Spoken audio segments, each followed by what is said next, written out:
भय आपके नाम से भयभीत हो जाता है। सर्व भय निवारण भगवान का नाम है, सर्व भय निवारण भगवान के चरणों की शरण है, सर्व भय निवारण भगवान का स्मरण है। तेरे सेवक को पहो किछ नाही। अरे साधारण भय की तो बात क्या करें, भगवान के भक्त को तो माया और काल का भी भय नहीं होता। भगवान उसे माया और काल के भय से भी मुक्त करते हैं। चतुर दिशा कीन्हो बल अपनो, सिर ऊपर कर तारे ओ। कृपा कटाक्ष अवलोकन कीनो, दास को दुख बिदारे ओ। कौन है यहां भाई? इस संसार दावानल में पड़ा हुआ कौन सा ऐसा जीव है जो भगवान की कृपा के बिना निर्भय हो जाए? यहां तो भाई ये देखा जाता है, जैसे जैसे संसार में आपकी उपलब्धि बढ़ती है, जैसे जैसे संसार में आपकी प्रतिष्ठा बढ़ती है, वैसे वैसे भय भी बढ़ता है, वैसे वैसे भय भी बढ़ता है। आप देखो आजकल तो भाई ये देखने में आता है, साधु महात्माओं का भेष है जिनका, वो भी अपने आगे पीछे 7-8 पुलिस वाले बंदूक वाले लेकर चलते हैं। बताओ किस बात का भय है? भगवान का नाम होते हुए किस बात का भय है? प्रभु के होते हुए किस बात का भय है? और इतनी सी बात अभी तक समझ में नहीं आई कि अनहोनी होनी नहीं और होनी हो सो होए। किस बात का भय है? पर कभी कभी तो मैं देखता हूं भाई, संसार की आंख पर भी पट्टी बंधी है। यहां भी सबको देखना मदारी का खेल ही है। किसको चाहिए संत, किसको चाहिए सत्संग, तमाशा ही देखना है सबको, मनोरंजन करना है, मनोरंजन होना चाहिए। एक छोटा सा संस्मरण मुझे याद आ रहा है। धर्म सम्राट श्री करपात्री जी महाराज, अद्भुत तपस्वी महापुरुष, शताब्दियों में ऐसी कोई विभूति आविर्भूत होती है धर्म रक्षा के लिए।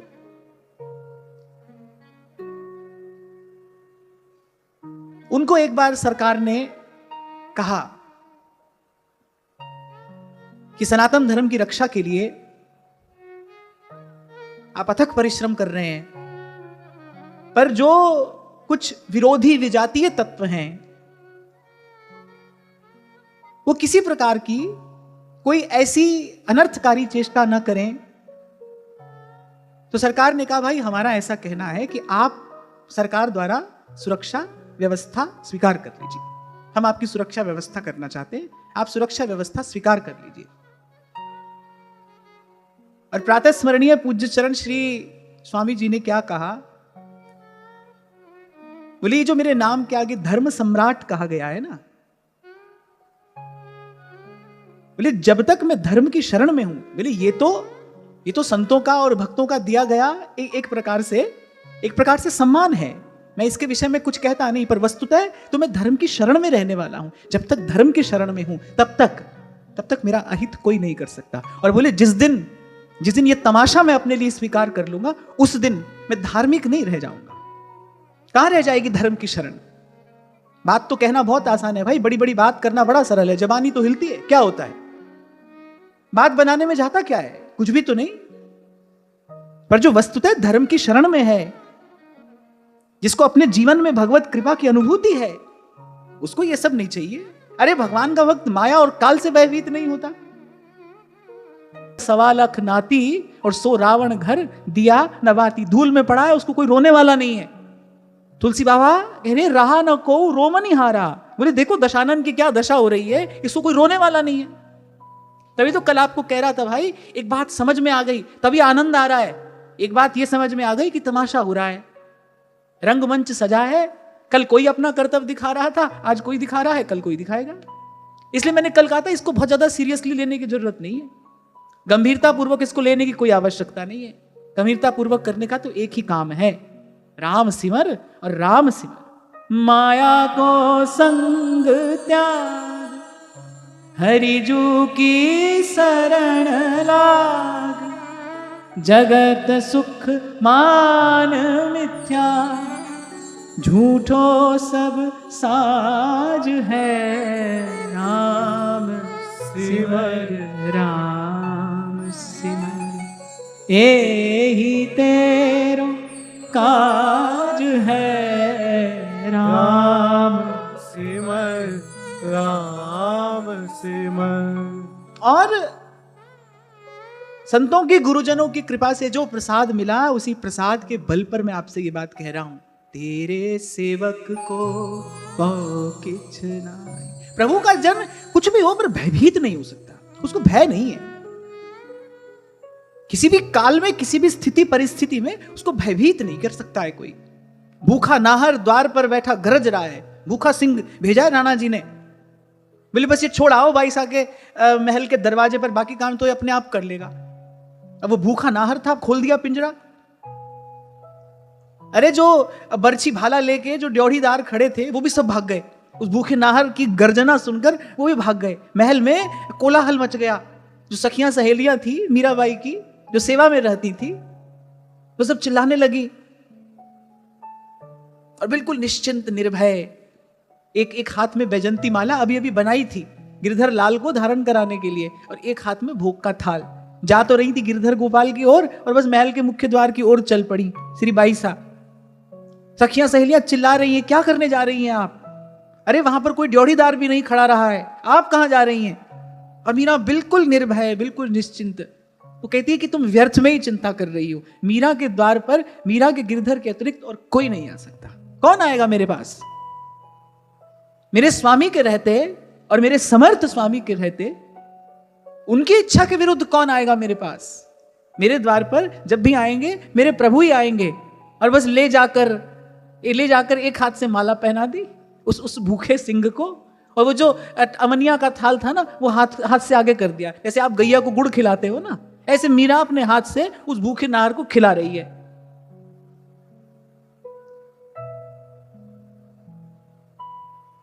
ये भक्ति का प्रसाद है।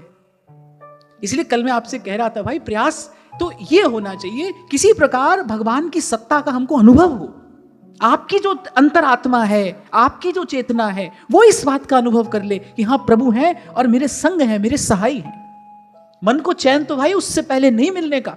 कहीं भी दौड़ लो, भाग लो, किसी से भी सर पे हाथ रखा लो, किसी को भी माथे पर बैठा लो, पर जब से अंदर की ये गांठ नहीं खुलेगी, जब तक भीतर का ये अंधकार दूर नहीं होगा, जब तक भीतर विश्वास का दीप नहीं जलेगा, तब तक चैन नहीं पड़ने का है भाई, तब तक चैन नहीं पड़ेगा। तो माता कुंती कह रही है कि अरे भय जिसके नाम से भयभीत होता है, पर आप भयभीत हो रहे थे किस लिए? अपनी मैया से।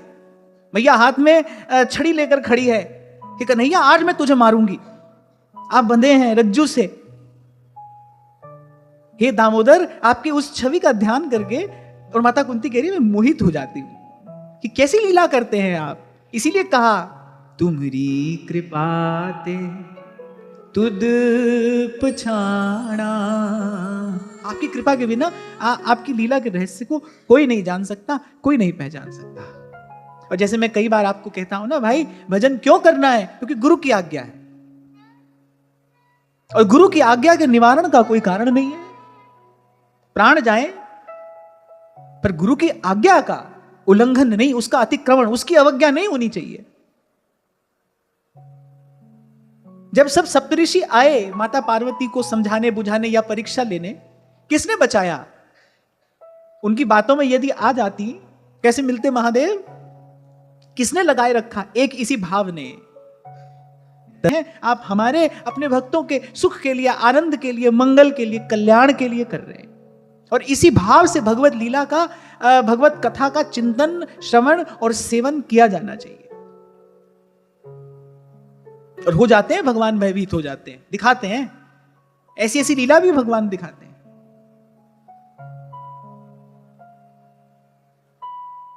माता तो यहां तक कह रही है कि वो रोने के कारण आपका सारा काजल बह गया था, कपोल काले हो गए आपके।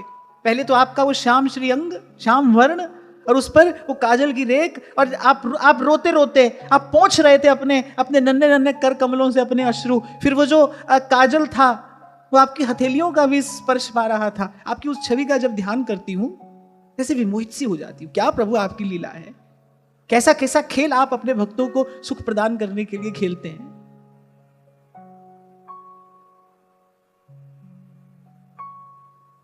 इसके बाद माता ने कहा कि भाई कोई कहता है आप इसलिए आए, कोई कहता है आप इसलिए आए, हमको तो लगता है जो हम जैसे दीनहीन है ना, जो अपने कल्याण के लिए कुछ नहीं कर सकते, जो अपने कल्याण के लिए कोई साधन नहीं कर सकते, आपने ये लीला करके अस्मद आदि जीवों के कल्याण के लिए, भव सिंधु से पार जाने के लिए एक नौका बनाई है। आपकी ये मधुर मधुर लीलाएं हम सुनते हैं, सुन के आप में अनुराग होता है। आप देखो श्री कृष्ण लीला का अगर आप श्रवण करो तो चाहे थोड़ी देर के लिए सही, चाहे एक क्षण भर के लिए सही, पर मन दौड़ता है ना प्रभु की ओर, मन में प्रभु की ओर एक आकर्षण होता है, प्रभु के प्रति एक प्रियता का भाव जगता है मन में श्री कृष्ण की लीला का श्रवण करते करते। और यदि ये श्रवण सतत किया जाए, यदि ये श्रवण निरंतर किया जाए, यस्याम वै श्रूयमाणायाम कृष्णे परम पुरुषे भक्तिरुत्पद्यते, फिर सुनते सुनते तो भक्ति हो जाती है, और फिर सुनते सुनते भक्ति दृढ़ हो जाती है, और दृढ़ भक्ति ही फिर दृढ़ भक्ति रस भक्ति हो जाती है। सेवक जी महाराज ने कहा ना, पहले ऐसी भक्ति करे बहुकाल, भक्ति जब दृढ़ हो जाएगी फिर वही दृढ़ भक्ति प्रेम लक्षणा हो जाती है। अनुराग जब दृढ़ हो जाता है, प्रीति जब दृढ़ हो जाती है। भवेस्मिन् क्लिश्यमानानाम् अविद्या काम कर्मभिः श्रवण स्मरणार्हाणि करिष्यन्निति केचन। बोले अविद्या काम और कर्म से बद्ध संतप्त जो हम जीव हैं, अज्ञान के कारण ही कामना है। हमको लगता है भाई यहां से सुख मिलेगा, वहां से सुख मिलेगा। इन सब कामनाओं के मूल में क्या है? अज्ञान है, अविद्या है। सब रोगों का मूल तो अविद्या है, अज्ञान है। इसी कारण हम ये बद्ध, हम संतप्त जो जीव हैं, और बंधा व्यक्ति, अब किसी जिसके हाथ बंधे हों, पांव बंधे हों, और मैं तो कहता हूं जिसका मन संसार के विषय सुख से बंधा हो, वो बेचारा अपने कल्याण के लिए क्या साधन करेगा? दौड़ दौड़ कर मन उसी विषय सुख का ही तो सेवन करेगा। जाता तो है भगवान के पास, प्रभु के सन्मुख होकर भी मांगता वही संसार का सुख है, क्योंकि मन बंधा है ना संसार की विषय वासना से। मन संसार के विषय से बंधा है, तो जो बद्ध है वो अपने कल्याण के लिए क्या साधन करेगा? मैं कई बार आपसे एक बात कहता हूं ना भाई, जिसके हाथ बंधे हैं उसको कौन खोलेगा? जो स्वतंत्र है वही तो आकर खोलेगा ना।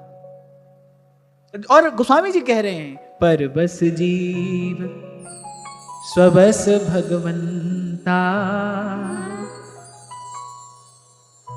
पर बस जीव स्वबस भगवंता, जीव अनेक एक श्रीकंता। परवश का अर्थ अर्थात परवश जो दूसरे के वश में हो, दूसरे के अधीन हो। आप देखो, विचार करना, हमारा जो सुख है ना, हम जिसे अपना सुख समझते हैं, एक बार उस भाव, उस विचार के पास जाकर देखना, वो आपको किसी और के ही हाथ में मिलेगा।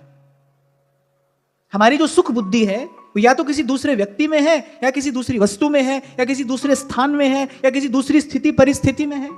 और ध्रुवदास जी यही तो कहते हैं, सो सुख दुख सम जानिए हुए पराए हार। तभी तो संत कहते हैं, अरे चाह बुरी सबसे बुरी और चाह नीच में नीच।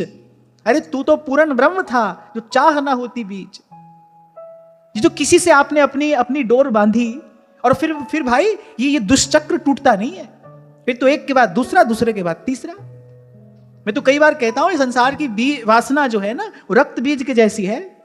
वो एक बूंद गिरती है भूमि पर, एक और रक्त बीज उत्पन्न होता है। ऐसे व्यक्ति बंधता ही तो चला जाता है। जहां संबंध बनाया वहां बंधे। मैं तो कई बार ये आश्चर्य करता हूं, प्रभु धन्य हैं आप, और कैसी विचित्र आपकी ये माया है। देखो यहां व्यक्ति बंधन में पड़ता है, मिठाई खिलाता है दूसरे को। क्या हो गया? क्यों लायो लड्डू? बोले हमारा संबंध हो गया। तो बड़ी अच्छी बात है। अगर आप आध्यात्म की दृष्टि से देखो, अगर आप परमार्थ की दृष्टि से देखो, चलो व्यवहार की दृष्टि से तो जो हो रहा है सब तमाशा ठीक है, पर अगर आप इसको परमार्थ की दृष्टि से देखो, एक बार विचारो। देखो इसलिए लेकर आए हैं मिठाई, आपका मुंह मीठा करा रहे हैं, हमारा संबंध हो गया है। बड़ी अच्छी बात हुई, एक और बंधन बंध गया। अरे तभी तो संत ने कहा था, देखा नहीं गया, अरे आया था हरि भजन को करी नरक की ठौर। कहां चल दिया? उन्होंने किसी युवक को यह बात नहीं कही थी। जब संत ने रज्जब से कहा ना, अरे रज्जब तू गज्जब क्यों, सिर पे बांधा मोर, आया था हरि भजन को, करी नरक की ठौर। तो किसी पुरुष से बात नहीं कही, जीव से कही है। संत की दृष्टि में, उसकी सूक्ष्म दृष्टि में ना तो स्त्री है ना पुरुष है, वो तो जीवात्मा को देख रहा है। अरे तू इस संसार में आया था हरि का भजन करने, कहां चल दिया? पर भाई इस विषय में ज्यादा कुछ कहना नहीं चाहिए। ये माया श्री कृष्ण की, मोयो सब संसार।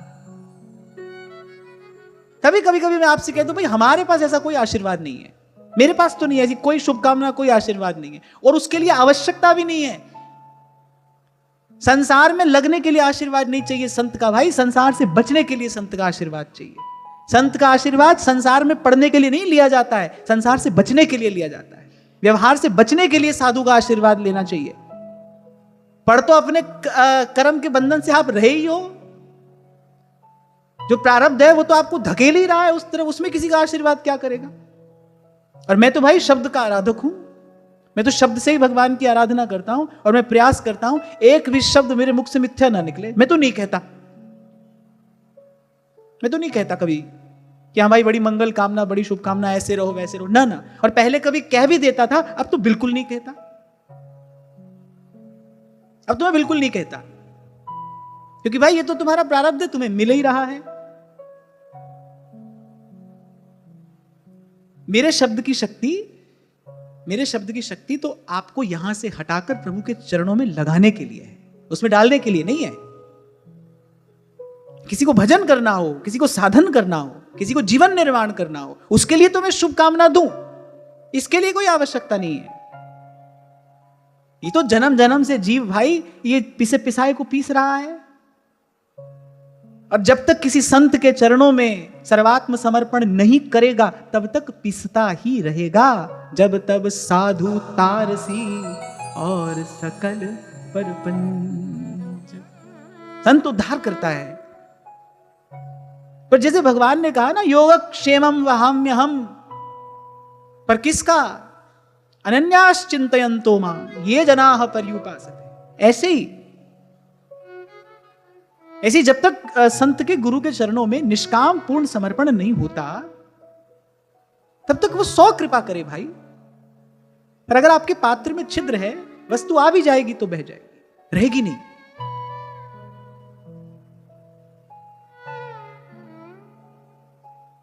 इसलिए उस दिन आपसे मैं कह रहा था बात करते करते कि भाई यहां किसी से मिलने का क्या प्रयोजन है, किसी से मिलने का क्या प्रयोजन? यही बात सबको करनी है। ऐसा हो गया वैसा हो गया, अरे जो हो रहा है होने दो, हमको क्या लेना है भाई, हमको तो कुछ भी लेना नहीं है। फिर कभी कभी कोई कहता है कि भाई आप गुरु हैं, आपसे नहीं कहें तो किससे कहें? हम आपका व्यवहार साधने के लिए आपके जीवन में नहीं आए भाई, और इसके लिए संत गुरु के पास जाया भी नहीं जाता है। अगर आपको इस बात की जानकारी न हो तो हमसे ले लो, और ना समझ में आए तो भाई कहीं और अपना रास्ता बनाओ। हमारे पास ये सब नहीं है। ऐसा एक भी आशीर्वाद, एक भी शुभकामना मेरे पास में नहीं है। मेरे पास तो एक ही बात है, राम सिमर राम से। हमको तो एक बात समझ में आ गई है, बिन हरि भजन न भौतरिये, यह सिद्धांत अपे, यह सिद्धांत अपे।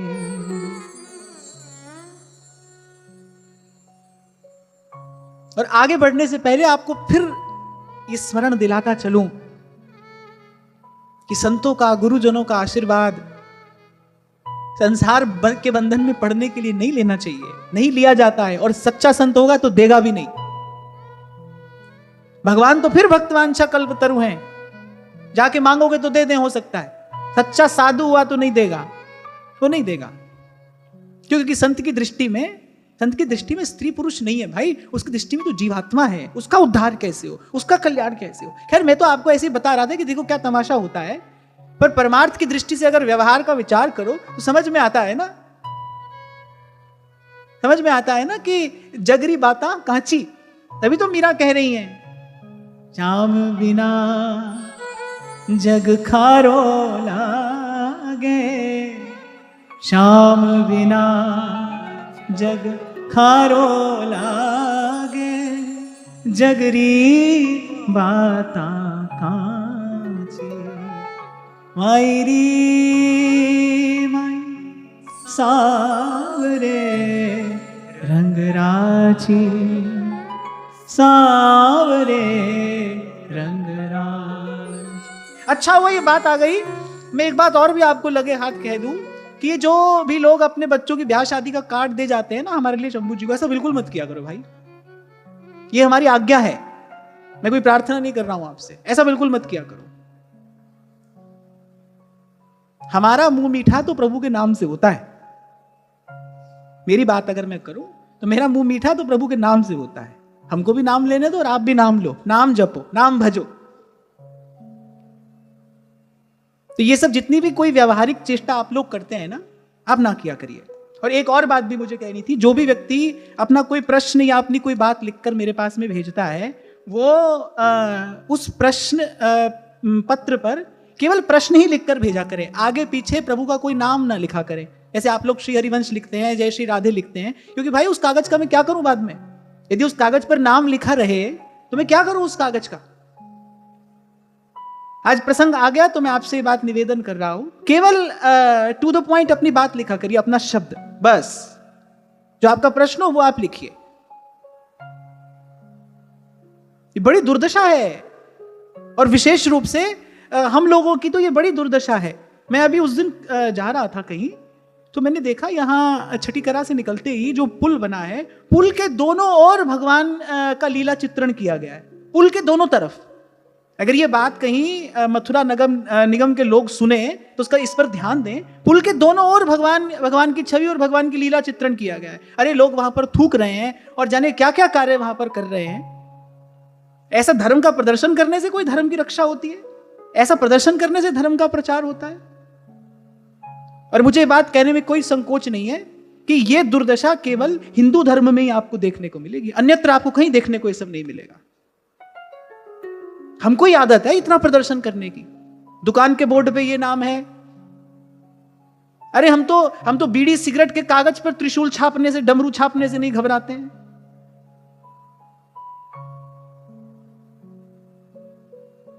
तो प्रसंग आया तो मैं कई बार सोचता था आपसे कहूंगा, पर आज प्रसंग आया तो मैं आपसे कह रहा हूं, अब अपनी बात लिखकर भेजते, केवल आपकी बात हो। आपके घर में विवाह है, कुछ है, ऐसा है, पर भाई हमारे पास ये सब मत लेकर आओ। कुछ भी नहीं, कोई भी बात नहीं, यहां केवल सत्संग की बात हो। मेरे और आपके बीच में केवल सत्संग का संबंध है, केवल प्रभु का संबंध है। इसके अतिरिक्त मेरे पास कहने सुनने के लिए और कुछ नहीं है, कुछ भी नहीं। पहले कभी था तो आपने कह सुन लिया, अब कम से कम इसके बाद कोई ऐसी चेष्टा ना करे, कोई भी नहीं। मेरी अगर शुभकामना है तो वो सभी के लिए है, जो मुझे जानता है उसके लिए भी, जो मुझे नहीं जानता उसके लिए भी है। जो मेरे प्रति आदर रखता है उसके प्रति भी मेरे मन में सद्भाव है। जो किसी कारण से आदर नहीं करता है, मान लो निंदा करता है, खंडन करता है, उसके प्रति भी मेरे मन में सद्भाव ही है, सभी के लिए है। हम तो यही कहेंगे भाई आप भी अधिक व्यवहार से बच के रहो। मैं तो बल्कि आपको भी यही कहूंगा कि आवश्यकता से कम ही होना चाहिए व्यवहार, अधिक नहीं होना चाहिए। लिख लो कागज पर एक बात, इसका कभी अंत नहीं आता है भाई। प्रपंच का बीज केवल पड़ने भर की देर है, फलते फूलते उसको देर नहीं लगती। प्रपंच का कभी अंत नहीं आता है। तुम्हारे मन चित्त का जो भटकाव है, जो बिखराव है, वो नए नए संबंध बनने के बाद बढ़ेगा ही, कम थोड़ी होगा। पर एक के साथ दूसरा, दूसरे के साथ तीसरा।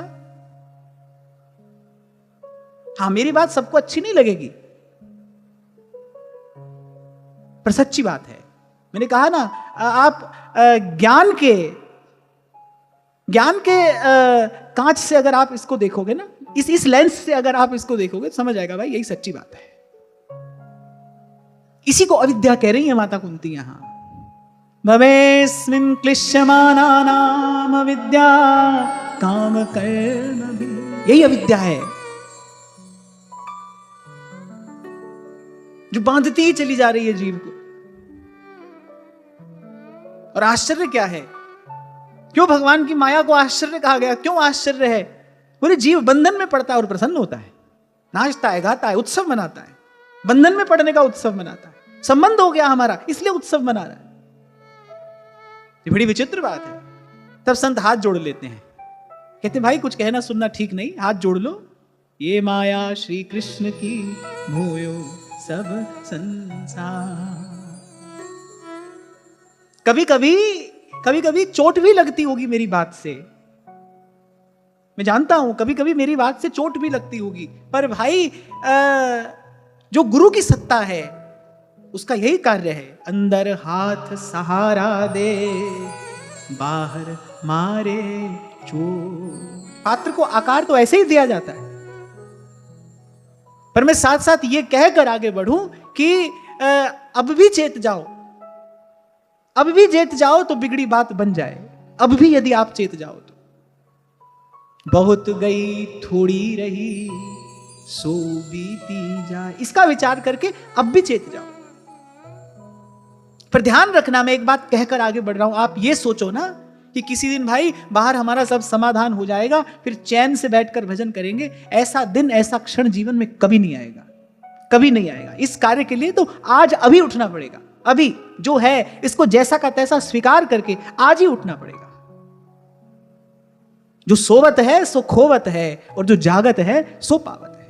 पर भाई देखता हूं मैं कभी कभी इतनी गहरी निद्रा में जीव सोता है, तभी तुलसी बाबा कह रहे मोह निशा सब सोवनिहारा। इतनी गहरी निद्रा में जीव सोता है, जगता है, जग कर फिर सोता है, फिर सोता है।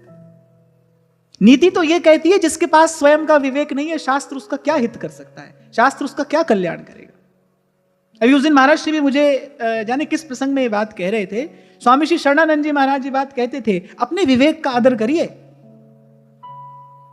आप अपने ही विवेक का अनादर करते हैं। चारों तरफ तो देख रहे हो, इस संसार की हलचल देखी नहीं क्या?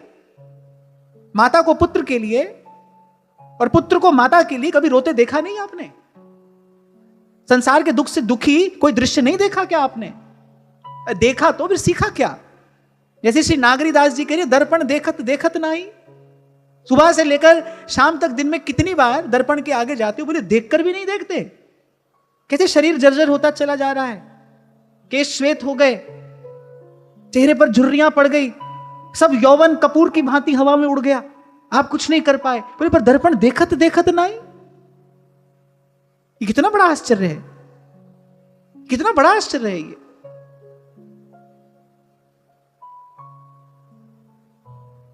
तभी आज मैंने आपसे कहा, मैंने कहा ना भाई हमारे पास कोई आप अपनी संसार की व्यवहार की कोई अच्छी बुरी कोई बात लेकर आओ, और ये शादी ब्याह के कार्ड ये तो हमारे पास बिल्कुल मत लेकर आओ, बिल्कुल भी मत लेकर आओ। हमारे पास कोई आशीर्वाद नहीं है आपको देने के लिए। आपका जो होना है वो हो ही रहा है और हो ही जाएगा। मैं अपना शब्द क्यों व्यर्थ करूं? जिस शब्द से मुझे भगवान की आराधना करनी है, जो पुष्प भगवान के चरणों में चढ़ाया जा सकता हो, उसको किसी के पांव तले कुचलने के लिए क्यों छोड़ दूं मैं?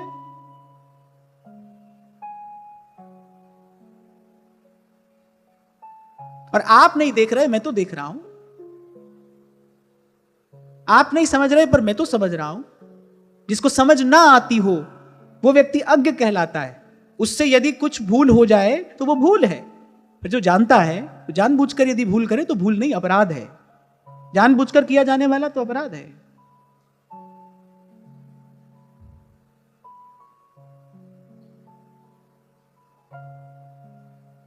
और बुरा मत मानना भाई, कभी कभी ऐसी कड़वी औषधि खानी पड़ती है, अंत में होता हित है। एक बात गांठ बांध कर रखना, तुलसी बाबा कहते हैं जरे साधु ते होए न कारज हानि। हानि नहीं होती है भाई, उससे अंत में लाभ ही होता है। हो सकता है कि आज की औषधि कड़वी हो, पर होगा इससे हित ही। आप विचार करना, आप स्वयं के, आपके स्वयं के पास बुद्धि है, विवेक है। आप बुद्धि का आदर करते हुए, आप विवेक के आलोक में जो मैंने आज कहा, आप इसका विचार करना। क्या इसमें से कुछ भी अनुचित है? आप कह नहीं पाएंगे। यही सत्य है, जीवन का वास्तविक सत्य तो यही है। और मैं तो कई बार आपसे कहता हूं, क्यों घबराता है व्यवहार में लिप्त जीव सत्संग में जाने से, संत के पास जाने से क्यों घबराता है? क्योंकि सत्संग उसको दर्पण दिखाता है, और कुरूप व्यक्ति को दर्पण देखना अच्छा नहीं लगता। वो दर्पण के सामने नहीं जाना चाहता। क्यों? क्योंकि दर्पण झूठ नहीं कहेगा, दर्पण के पास हृदय नहीं है, वो तो आपसे सत्य कहेगा। इसलिए कुरूप व्यक्ति भागता है, वो दर्पण के सामने नहीं जाता है, बचता है वो। ऐसे ही जो व्यवहार में लिप्त पड़ा है वो व्यक्ति संत के पास नहीं जाएगा। यही तो कहते रहते हैं लोग, बोले अभी अभी कहां समय है, अभी तो समय नहीं है, अभी तो मरने की फुर्सत नहीं है, अभी कहां समय है हमारे पास, ऐसे कैसे चले जाएं सब छोड़ के। अब भाई यही हमारा कर्तव्य है। अरे सब एक और रखो ये सब बात, कर्तव्य तो जीवात्मा का एक ही है। हरि का भजन करके पहले अपना कल्याण कर ले, यही कर्तव्य है। और इस विषय में कोई मति भ्रम नहीं रहना चाहिए। ये शास्त्र का भी मत है, यही गुरुजनों की भी आज्ञा है, यही संतों और भक्तों का भी अनुभव है। जीव का एकमात्र कर्तव्य अपना कल्याण करना है, बाकी सब बात उसके बाद में है। अगर नहीं होता तो अल्प सी अवस्था में न निकल जाते शंकराचार्य। हट किया अपनी माता से कि मां तुझे मुझे आज्ञा देनी होगी कि मैं धर्म के कल्याण के लिए कि कार्य करूं और इसके लिए मुझे जाना होगा। माता ने आज्ञा नहीं दी, भगवान ने लीला की, मगरमच्छ ने पैर पकड़ लिया। शंकराचार्य ने केवल यह दिखाना था कि माता ये शरीर तो मृत्यु का ग्रास है, आज नहीं तो कल समाप्त हो जाएगा, कम से कम इससे मुझे कोई हित का कार्य कर लेने दे मुझे आज्ञा। और माता ने आज्ञा दे दी। कर्तव्य तो एक ही है। जिन संतों की वाणी का आश्रय आधार लेकर आज आप और मैं ये भजन सत्संग का प्रयास कर रहे हैं ना, उन संतों का जीवन देखिए, उन संतों का जीवन देखिए। उन्होंने इसी को धर्म माना है, इसी को कर्तव्य माना है। स्त्री का, पुरुष का धर्म कुछ और हो सकता है, माता और पिता का धर्म कुछ और है, पत्नी पति का धर्म कुछ और है, पर जीवात्मा का धर्म तो यही है कि प्रभु का भजन करके अपना कल्याण करे। और आप कुछ भी बाद में हो, हाँ भाई, अब जिसकी खुद से पहचान ही ना हो, जो अपने आप को शरीर के अतिरिक्त कुछ जानता मानता ही ना हो, जिसके पास इतनी भी बुद्धि ना हो, उसके लिए यह सब बात काम की नहीं है। पहले ही माता कुंती ने कहा, बड़ा सुंदर श्लोक, अभी हम चिंतन करके आए,